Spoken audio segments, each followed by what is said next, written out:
예, 안녕하세요, 여러분. 오늘 주말인데 잘 쉬고 계시는지요? 일단 오늘 8월 18일 날 발표된 한국부동산원의 시장 동향 보고서 정리해서 816 대책이 나왔는데 일단 확정적인 게 별로 없어서 시장에는 일단 큰 변화를 못 주고 있습니다. 공급 대책도 좀 확정적인 게 별로 없고요. 큰 뭐 로드맵만 만들어 놨지 다 다음 달부터 구체적으로 발표한다고 했기 때문에 다음 달 또 봐야 되겠습니다. 그때는 또 그 전에 제가 또 디테일하게 지금 던진 것들의 어떤 의도와 정책의 어떤 방향은 추후에 또 좀 분석해 드리도록 하고요. 오늘은 그냥 시장 상황 분석하는 거로 이제 바로 가겠습니다. 자, 전국은 제가 패닉셀링 중이라고 써놨지 않습니까?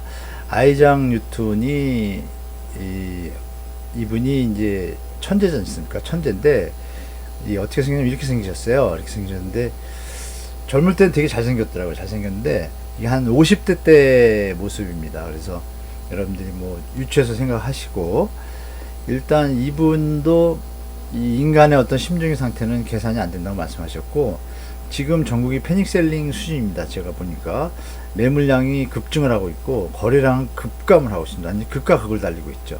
이제 수요자들이 거의 시장을 외면하는 수준에 왔기 때문에 그 아시는 바와 같이 그 자영업자분들의 9월 말 그 대출 유예 상한이 이제 만료가 됩니다. 그 부분에 대해서 정부도 고민이 많고 자영업자분들도 지금 많이 힘드실 거예요. 그래서 이게 좀 심각한데 여하튼 시장 상황 파악하고 또 시장에 맞춰 대처하셔야 되니까 말씀드리겠습니다. 자, 보도자료 보시면 8월 18일 발표됐는데요. 그 요점 이제 우측을 보시면 그림이 일단 하락이 좀 커졌죠, 여러분? 많이 커졌습니다. 매매입니다. 매매가격 지수인데 여기 제가 요점을 써놨잖아요. 이게 7월달 상입니다. 7월달에 보통 0.2, 0.3 정도씩 하락을 했어요. 경기하고 인천이 조금 이제 더 하락을 했고, 전국적으로 보면. 근데 지금은 뭐냐면, 전국적인 결과입니다. 이 전국의 아파트 가격을 보니까 폭이 완전히 커진 거예요. 매매 가격 지수의 변동률이 폭이 커지고, 지역은 다 확대됐습니다. 전국으로. 이게 이제 이제 시장이 완연하게 하향 쪽으로 이제 변곡점을 틀었다고 보시는 게 이제 합리적일 것 같습니다. 자, 그 다음은 이제 전세 가격입니다. 전세 가격도 보시면 그림이 우측 진한 빨간 그림이 확대폭이 다 확대됐잖아요. 그 전 지역이 지금 하락이지 않습니까?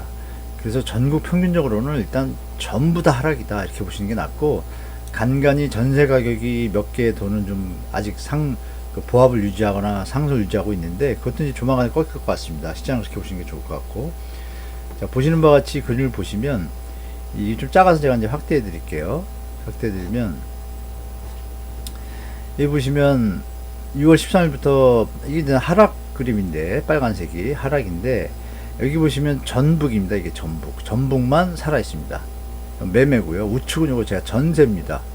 전세는 그 전부터 전세도 비슷했고 현재 8월 15일 기준인데요.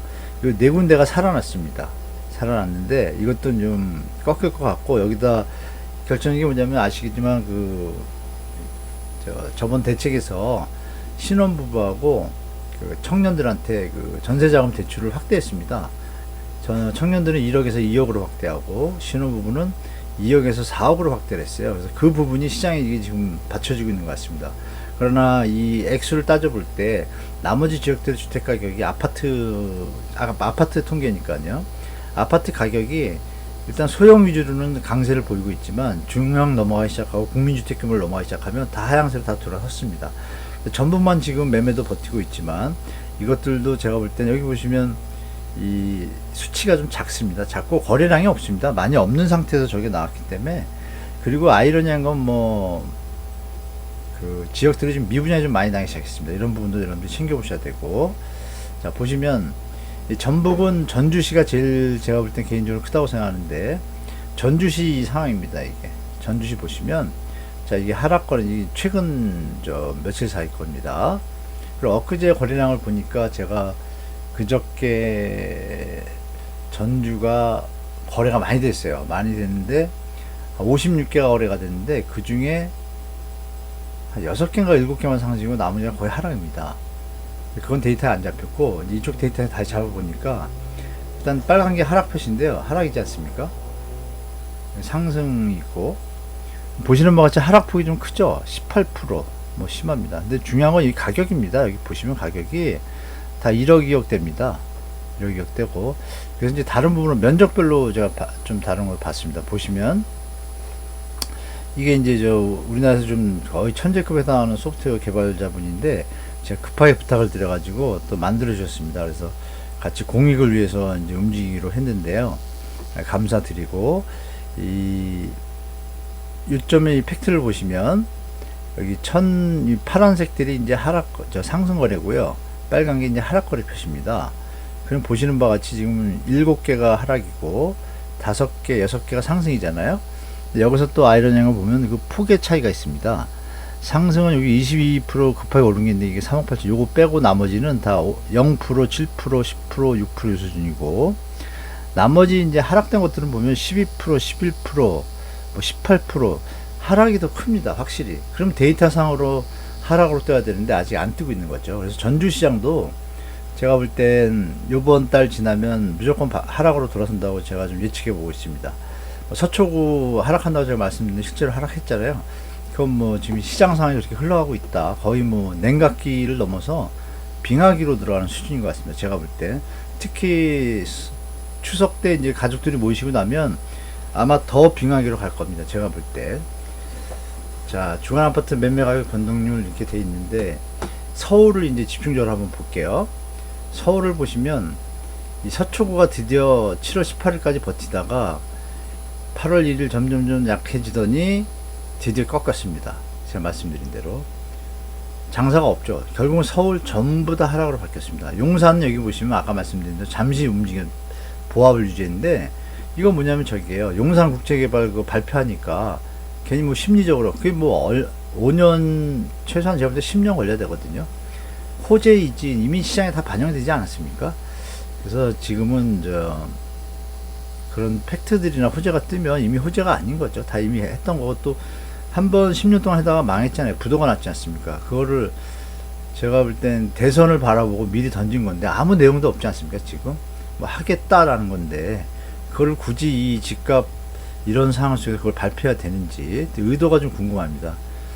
물론 진짜 대선을 위해서가 아니고 용산 시민을 위해서 한다라면 좀 더 명확하게 대책을 만들어 놓고 마스터 플랜 나온 다음에 하면 좋지 않습니까? 군부를 갖다 벌써 뭐 20년째 띄우려고 그러니 좀 아쉽습니다. 제가 볼 때 좀 마스터 플랜을 갖고 얘기했으면 좋겠다는 말씀드리고, 결국은 서울 25개구 중에 25개가 다 하락입니다. 드디어 서초구도 힘 못 씁니다.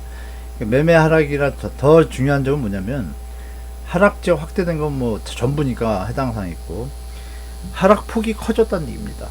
하락이 진정되는 기미가 없어요. 더 심한 거는 거래가 없어요. 거래가 안 붙습니다. 그래서 여러분들이 시장 상황이 진짜 빙하기라는 걸 좀 판단하시는 게 좋을 것 같고요. 다주택자분들도 냉정하게 판단하셔야 됩니다. 또 집을 가지고 계신 분들도 진짜 급해가지고 집을 처분해야 되시는 상황이면은 지금 뭐 버티면서 이런 시장이 아닙니다. 공인중개사분들이 뭐 기다려봐 이런 소리 절대 믿으시면 안 됩니다. 절대 믿으시면 안 되고, 직접 발품 파셔가지고 거래된 거, 지금 제가 이 자료 혹시 보시는 다주택자분이 계시다라면 이 자료에 근거해서 시장상 판단하는 게 좀 좋을 것 같습니다. 그래서 자산 계획도 급하시면 과감하게 저렴하게 파셔야 되는 거고, 좀 버틸 수 있다 한 5년 이상 그러시면 버틸 계산하셔가지고 자산 관리 하신 다음에 금리 인상하는 거 체크하시면서 다시 계산하셔가지고 자산 계획을 잡으시는 게 좋을 것 같습니다. 자, 보시는 바와 같이 거래량이 뭐 역대 최저치를 가고 있고 이미 돌파했습니다. 저번 달에 7월달 지금 열흘 남았는데, 열흘 지나서 이 개수가 갑자기 뭐 폭발적으로 늘어날 일은 없을 거고 1000개 밑으로 떨어질 것 같습니다. 그러면 2월 달에 찍었던 800개 수준에서 멈춘다라면 다시 한번 역사 최저치를 기록할 것 같습니다. 거래량이. 근데 문제는 뭐냐, 매물량은 역사 이래 최대량 수준입니다. 제가 보여드리는데 좀 이따 보여드리고, 일단 강남 3구, 서울의 경우에는 강남 3구와 마포 용상 마용성이라고 하죠. 여기를 일단 여기 시장의 움직임이 뭐 프라이스 리더 역할을 한다고 하는데, 여기도 다 꺾였죠. 여러분 거래량이 뭐 거의 뭐 절벽 이하 수준입니다. 용산구는 결정적으로 여기 보시면 0입니다. 0. 8월달에 들어와서 20일 동안 용산구 거품이 이제 곧 거칠 거라고 저는 개인적으로 보고 있고, 나머지 지역도 마찬가지입니다. 성동은 이미 꺾였고, 여기 보시면 뭐 100개, 뭐 200개 수준까지 갔던 게 지금 2개, 10개입니다. 시장 상황은 됐죠. 그럼 여기서 매물이 없으면 이해되는데, 매물이 엄청 넘쳐납니다, 여러분. 이 요점을 정리해 보면, 제가 정리해 드리죠. 보십시오. 서초구가 이 6월 21일이 대책 발표했잖아요. 첫 대책. 그때 아파트 매매 매물이 이렇게 됩니다. 이렇게 되는데 좀 줄었죠, 여러분. 3,800개 줄고, 강남은 늘었어요. 강남 늘었고, 송파구도 좀 줄고, 한 100개 좀 줄었죠. 용산구 늘었네요. 늘었는데 이 줄은 게 그냥 줄어서 줄은 게 아니고요. 보시면 하도 안 팔리니까 거래량이 없지 않습니까? 뭐 서초구 좀 아까 말씀드렸지만 3개 거래됐어요. 8월 달에. 거래가 지금 물건이 4,000개가 나와 있는데 3개가 거래가 되니까 어떻게 되겠어요? 돈이 급한 매물을 내놨다가 그분들은 전세로 돌려야 되는 거예요. 일단 그 돈이라도 채워야 되니까. 그러다 보니까 여기 보면 전체 물량이 늘어나잖아요. 전세로 옮겨간 겁니다. 전체 똑같이 보시면 6월 10일, 20일 대책 전에 숫자보다 여기 이제 합한 숫자가 훨씬 많잖아요. 그러니까 저는 이렇게 해서 시장을 판단합니다. 매물로 나왔는데 안 팔려요. 돈이 급해요. 그러면 어떻게 하죠? 전세라도 나와서 일단 전세를 쳐야 될 거 아니에요. 그쵸, 여러분? 근데 전세도 지금 만만치 않아요. 예전 같지 않아요. 그러니까 시장이 아마 제가 볼 때 8월 말 9월 추석 지나고 나면요, 진짜 드디어 본격적인 하락, 이제 뭐 시작입니다. 제가 볼 때 뭐 예전에 뭐 4, 5년 전에 집값 비교하면 아직도 뭐 택도 없죠. 더 내려갈 수준이, 그 갭이 많이 존재합니다, 여러분. 그래서 주택가격 부담 지수도 지금 뭐 한 1, 2%밖에 안 내렸기 때문에 제가 볼 땐 하락폭 예상보다 클 수 있다 말씀드리겠습니다. 경기도도 마찬가지입니다. 경기도 매물이 더 많습니다. 자, 흐름을 보시면 요새 기사들 패턴 뭐 저보다 잘 아시잖아요, 여러분. 잠실 아파트도 감정가 이하로, 서울 아파트가 하락에 경매 찬바람. 경매 지표 제가 저번 주에 한번 말씀드렸잖아요. 그 경매 상황이 아주 안 좋습니다. 그리고 청담동에 있는 아파트 2개가 나왔는데 유찰되고, 뭐 이런 일들이 지금 비일비재하고, 지금 잠실도 이제 지금 경매 나오기 시작하고, 이런 여러 가지 형태들이, 뭐 제가 볼 때 대구의 가격이 하락했는데 경매가 나오면 하락한 시세에 맞춰서 경매가 나오잖아요. 근데 그것보다 더 하락해야지 낙찰이 겨우 돼요, 대구도. 뭐 이런 시장 상황들이 급변하고 있다는 거 좀 체크하셔야 되고, 이 타워 팰리스 아시죠, 여러분들? 타워 팰리스도 유찰됐습니다. 며칠 전에.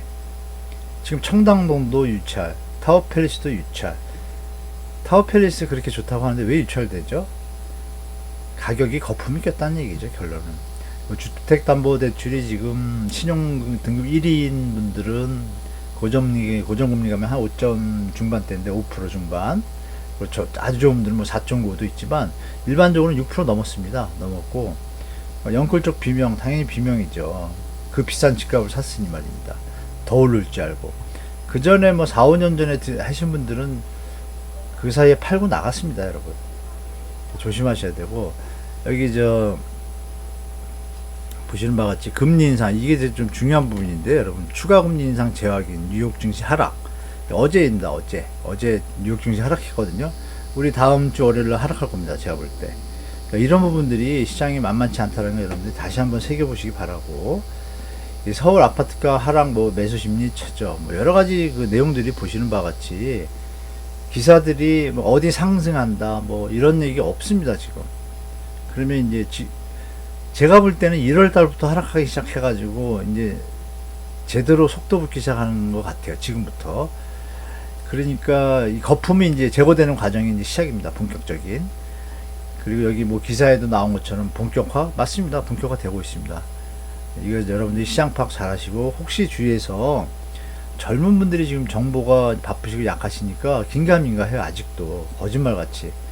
그래서 우리 청년분들이 혹시 이거 보고 계시면 요 방송 보여줘서, 다음 방송 때 제가 IMF하고 글로벌 금융위기 때 얼마나 심했는지 그걸 좀 정리해 드릴게요. 그래서 좀 주위에 잠시 보류해라. 조금 나중에 사도 좋잖아요. 미 연준 의장도 나중에 사라 그랬잖아요. 그 이유의 의미를 여러분들이 여러 가지 요인들이 많습니다. 그래서 그분들을 짧은 시간에 다 말씀 못 드리지만 조심하시기 바라고. 자, 결론적으로 이제 정리를 해보면 이렇습니다. 전부 하락이죠, 지금. 전국이 거의, 그죠?